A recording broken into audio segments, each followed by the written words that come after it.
Let me tell you a story not about knowing more, but about letting go. A young scholar once traveled across mountains to meet a Zen master.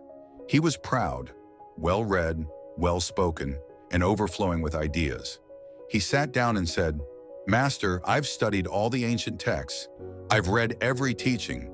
Now please teach me Zen." The master nodded and began pouring tea. The student held out his cup. The master poured, and kept pouring, and kept pouring. The cup overflowed.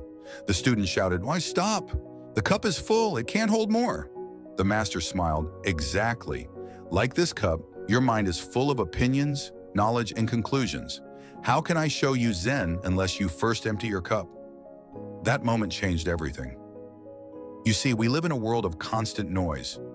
We think more is better, more knowledge, more opinions, more action. But sometimes growth doesn't come from adding, it comes from subtracting. Letting go. Letting go of the need to always be right. Letting go of assumptions. Letting go of the urge to control everything. When your mind is full, cluttered with past regrets, future worries, and constant thinking, you can't hear life. You can't be present. But when the mind is empty, even the sound of the wind can become wisdom. Even silence becomes sacred. The Zen path is not about escaping life. It's about entering it fully, without the filters. To see things as they truly are, not as our minds label them, not as our fears distort them. Think of your mind like a still pond. When it's calm, it reflects everything clearly. When it's stirred by constant thought, everything becomes blurry.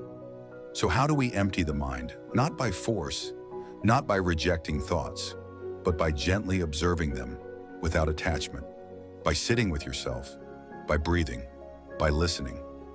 Sometimes the greatest wisdom comes not from knowing more, but from needing less. That Zen master didn't teach through words. He taught through experience, through a teacup.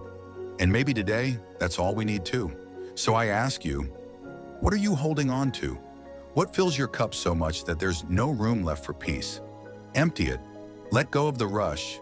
Let go of the noise. And simply sit.